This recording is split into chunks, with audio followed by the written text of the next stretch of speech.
I write in my head, and I write really fast, and sometimes it'll take me a long time to actually understand how the song is supposed to sound.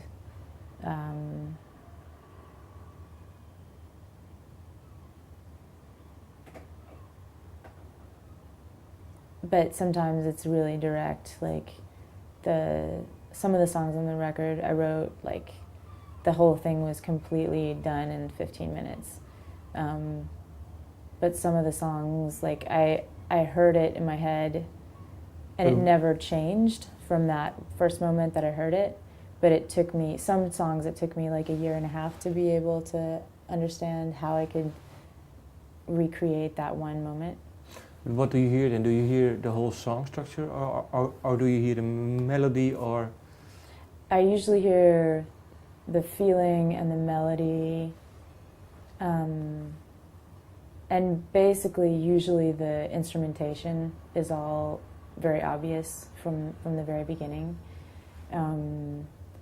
Like Springtime Can Kill You, that was very difficult to make real, because it's a very natural song for me in a lot of ways, but it's very musically complicated.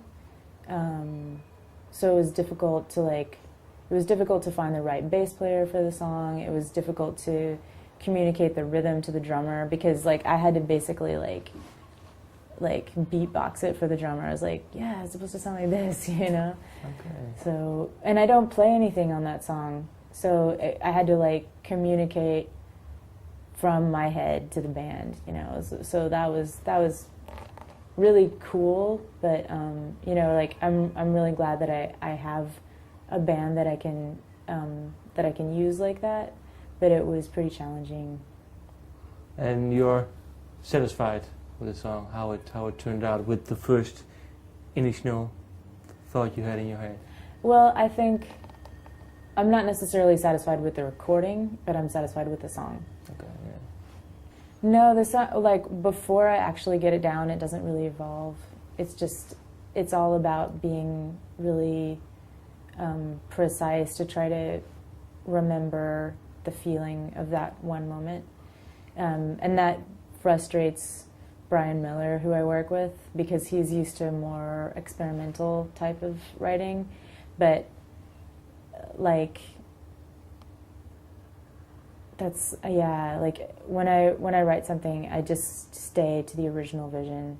And he was trying to change the songs a little bit. He was trying to like say, oh, we should have this kind of instrumental section. I was like, no, that's not what I saw, you know.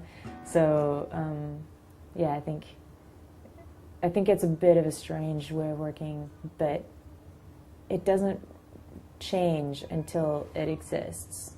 And then from there, once it has actually been played with people, then it might evolve, you know, and then we might come up with different arrangements for the song. Like definitely, you know, like on Escondida, some of the songs were very new, like Amen was very new, and that was like a kind of a solo piano song. But then when we did it with the band, it was much more rock and roll, and you know, it turned out to be like one of the loudest songs on the tour, and it was very kind of like raucous, and but the song didn't change, you know, but the arrangement altered.